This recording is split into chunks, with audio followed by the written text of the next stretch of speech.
Hello my dear students, I hope you people are fine. So in this video, let us move on to the few more topics of internet and open source concepts. The first topic that we have to discuss here is web page. The web page is a kind of a document which is residing on websites are called as the web page. Now here is an example. The web page, it's a Google web page. This web page usually makes use of a protocol known as Hypertext Transfer Protocol. So in this, we have to study about the two terminologies. One is the home page, the next is the web portal. Home page is the top level web page of any website. See, whenever I type for the website, that is www.google.com, usually it will display me the home page of the Google. Now this is actually the home page of the Google, which is the top level page of any website. Okay, so moving on to the next terminology, that is web portal. In a website, now this is google.com is one of the website. In a website, whenever I search for something here, think I am searching for any information. So when after my typing, I may click on to this Google search. When I click on to Google search, many of the websites will be displayed. The hyperlink of many websites will be displayed.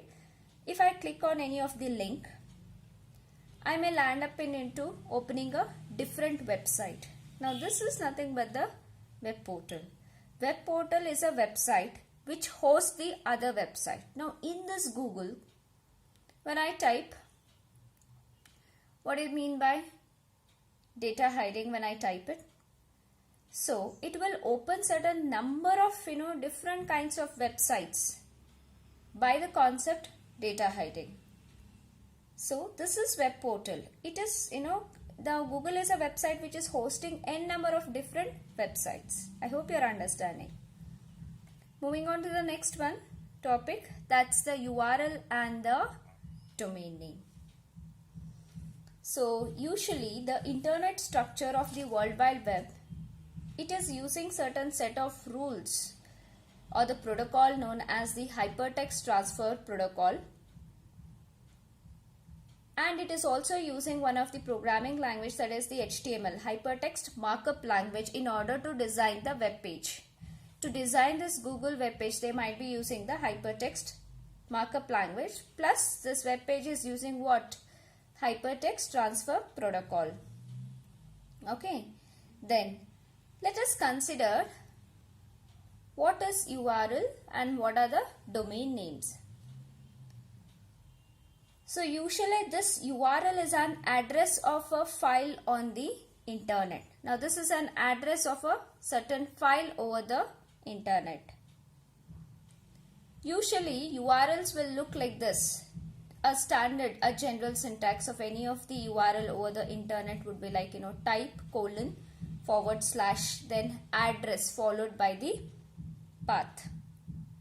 Here the type actually specifies the type of the server in which the file is located. Whatever we are requesting, right? It is actually specifying the type of the file here, in which server it is located. As an example here, HTTP is the protocol. Then address actually specifies the address of that particular server. For an example here, ncycle.msn.com is nothing but the address.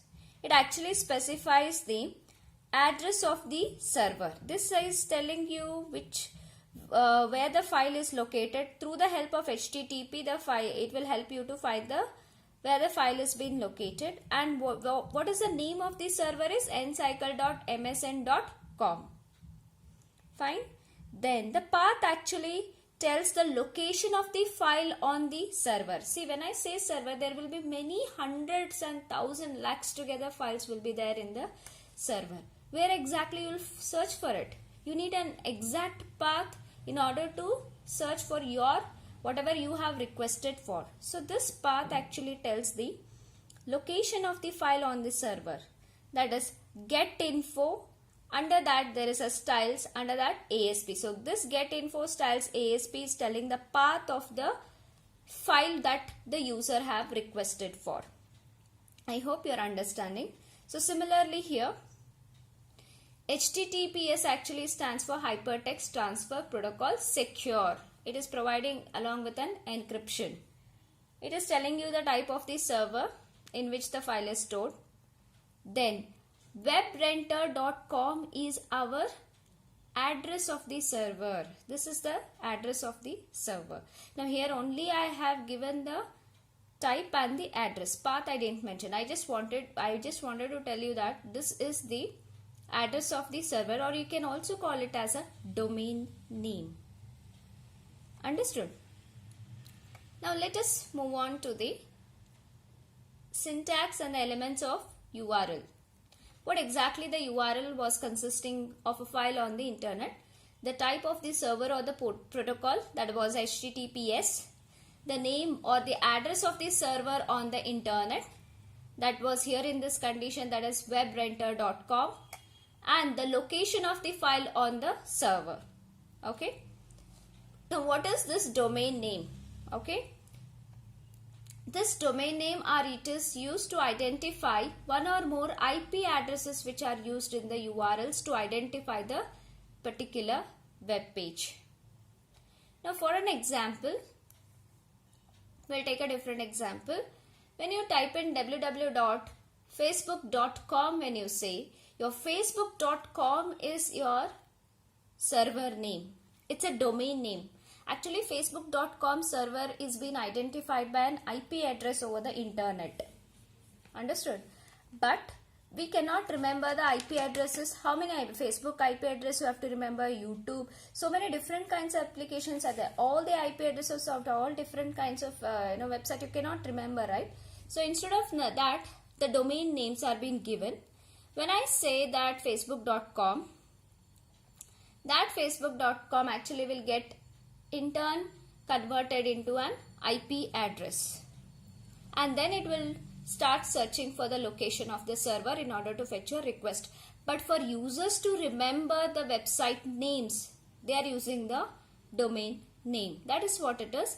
It is used to identify one or more IP address which are used in the URL to identify the particular web page. Now webrenter.com is actually one of the IP address. Actually behind this webrenter.com, it's an IP address, but we can't remember the IP address. They have given the certain names for the websites in order to get recognized by the users over the internet. That's what is the domain name is. Okay. Then what exactly the internet server has? What kind of protocols does the internet server is using? So internet server, it is making use, it is helping you to provide an Gopher. Gopher is nothing but a kind of a search engine which will start searching for any whatever the user is making the request right from the root directory. Then it provides you the news, right? It provides you the messages, hypermedia files. By using certain kinds of protocols, hypertext transfer protocol, FTP protocol, that is file transfer protocol, then TCP/IP transmission control protocol, then it makes use of a protocol known as SMTP, simple mail transfer protocol, which is used for the email purpose. So your internet servers are making use of all these kinds of servers, and also makes use of text and binary files, okay, in order to send the requested data which is made by the users. Moving on to the next, some of the most common domain names we will see. Now domain name, it actually includes a 2-letter abbreviations also indicating the country name. Here example, HTTP, it's a type. It's telling me the type of the server where my file is located. www.pue.kar.nic. Till here, it is the address of the server where my file is, located. Then .in actually tells you that this particular server, that is a path. this particular server is placed in India. Okay. Similarly, just by looking at the web, this URL path, you can make out which server it is, where your file is located, and in which country your server is being placed. Understood? Similarly, I have one more example, HTTP clearnet.nz. NZ here, clearnet is a website name, your server address. .nz actually represents our server is placed in the New Zealand. Like that, we have some country abbreviations are listed. So after the address of your server followed by any 2 words abbreviations, if it is there, that actually indicates the country name. Like .in says the server is placed in India. .nz it says that server is placed in the New Zealand. Similarly, if it is .au at the end, it's placed in Australia. DK for Denmark, CA for Canada, FR for France, JP for Japan, UK for United Kingdom. I hope you are able to understand. Moving on to some of the domain ID. Say for example, www.google.com. The .com actually refers to that website is for the commercial purpose. So remarks, for commercial firms it can be used. Any website that end with .edu, www.3cschools.edu, that actually stands for .edu stands for the education. That particular website is meant for the education purpose. If it is .gov, meant for the government organizations. If it is the website is ending with .mil, it is used for military. .net if it is so, then it is for the network service which is provided by the ISP, internet service providers. .org, I hope now you can understand it clearly. .org if it is there, it is for any kind of NGOs or the non-profit organizations websites. .co, usually companies will be having. Infosys.co, .in. That means .co means it actually refers to a company website. .in, that which is Infosys it has been placed in India. Biz, and actually if any website ends with biz, biz, then it's for business purpose. TV, ztv, z.tv, like this if it is ending with .in, like that. So then TV, that TV actually represents for the television purpose websites. Okay. So these are some of the domain IDs which are used with the websites. Okay, I hope the URL concepts are clear to you. Moving on to the next, the very important, that is the e-commerce. So you people know what exactly the e-commerce is. It's a kind of a trade of goods and services with the help of telecommunications and computers.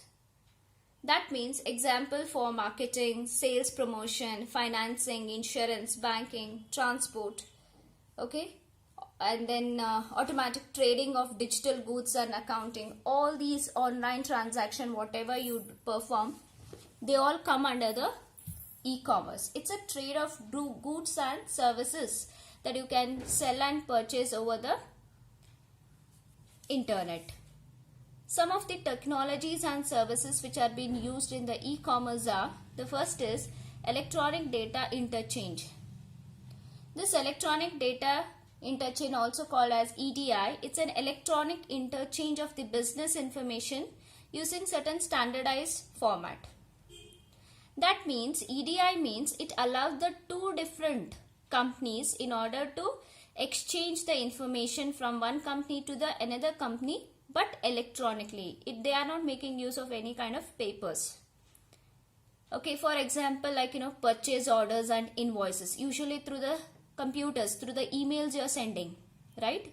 What the purchase orders or the invoices, all those bills and everything, rather than manually going from one company to the another company, you are sending it through the fax machine, or you are sending the such kind of data through the computer system.